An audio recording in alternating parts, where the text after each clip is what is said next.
agora poderemos ir começando então esta conferência de imprensa. E ela versa, como é do vosso conhecimento, sobre a questão da introdução de portagens na SCUT do Grande Porto.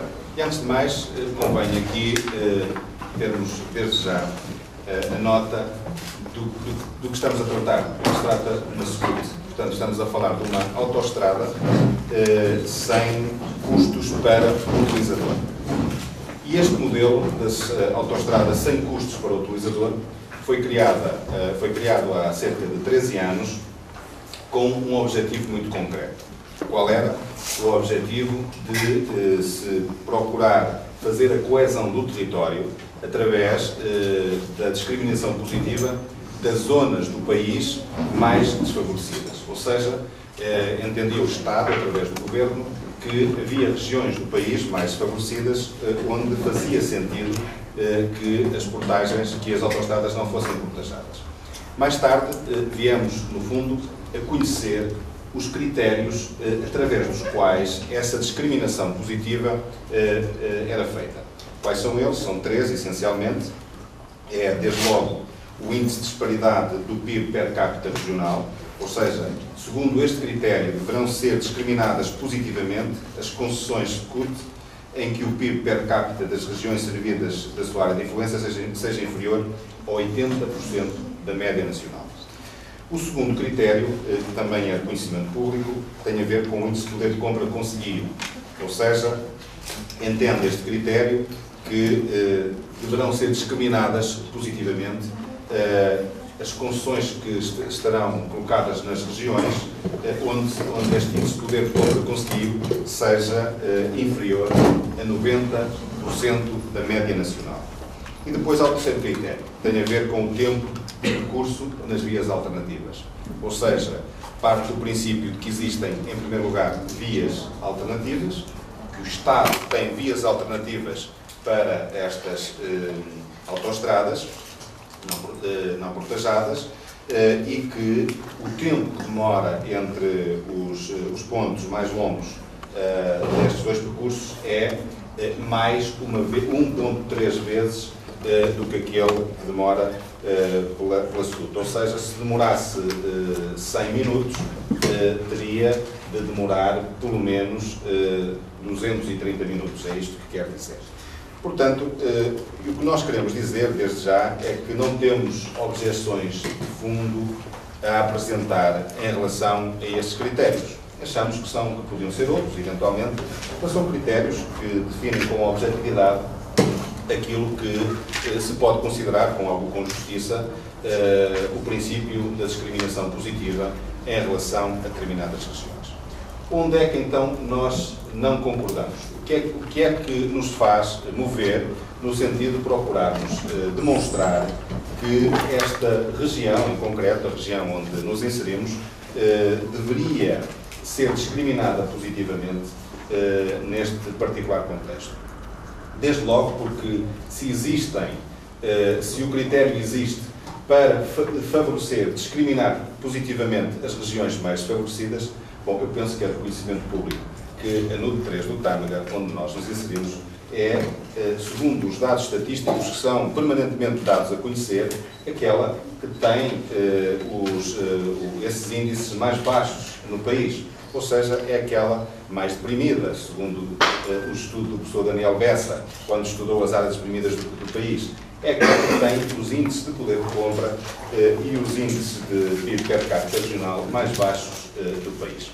E por isso é que não vemos os cidadãos de Espinho, ou da Póvoa de Varzim, ou de Famalicão, ou de outros concelhos, a reivindicar isto que estamos hoje aqui a reivindicar. Nós vemos os cidadãos da nossa região, porque são eles que utilizam precisamente esta via e são eles que mais diretamente, todos os dias, são confrontados com a necessidade de a utilizar. E por isso, nós não podemos, obviamente, aceitar, assim de ânimo leve, que para se procurar justificar a colocação de portagens na SCUT do Grande Porto, se utilizem os índices de riqueza, os índices, neste caso do PIB per capita e do índice de poder de compra conselhio, de municípios como Espinho, de municípios como Guimarães, de municípios como Famalicão, como Póvoa de Varzim, que lá terão os seus outros problemas com as vias que têm, certamente não estão muito preocupados com esta, não seja, por exemplo, considerado o índice de poder de compra e o PIB per capita de um município por onde a via se dirige, que no caso de Felgueiras. Portanto, achamos que existe aqui, desde logo, uma incongruência, um erro que importa evidenciar e importa, sobretudo, procurar retirar as consequências desse mesmo erro, desta forma de identificarmos o problema, de identificarmos a via em função dos seus utilizadores mais diretos, daqueles que precisam efetivamente de a utilizar. Por outro lado, nós vemos que Felgueiras, por exemplo, não foi utilizado para se poder definir o PIB per capita regional, nem o índice de poder de compra, mas já foi utilizado, certamente por conveniência, para o terceiro índice, ou seja, para o terceiro requisito.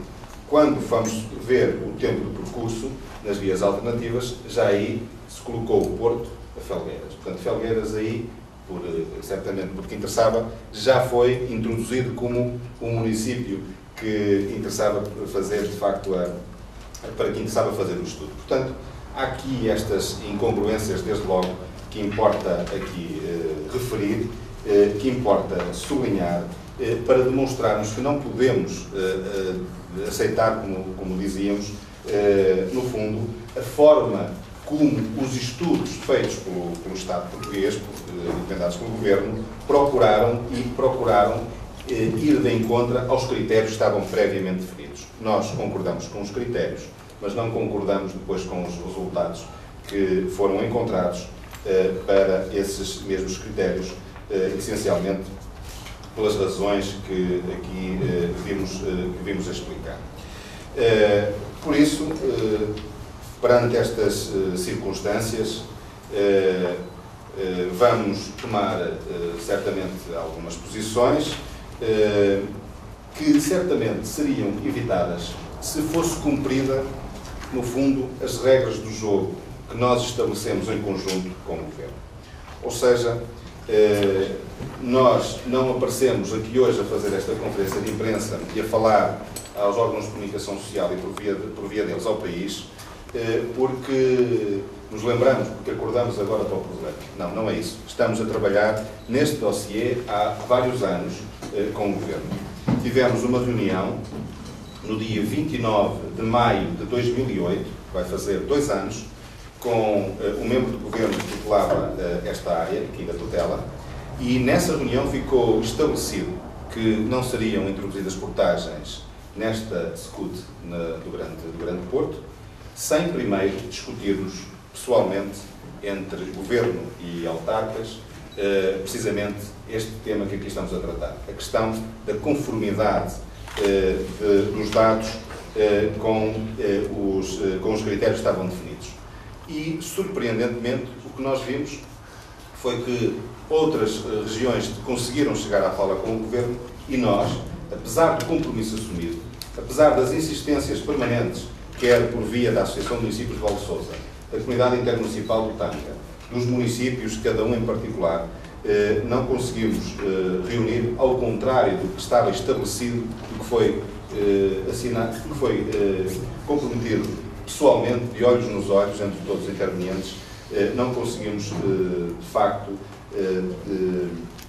debater e, no fundo, esgrimir os argumentos que achávamos que temos direito e o dever de os esgrimir perante a representação do Governo, nesta particular matéria.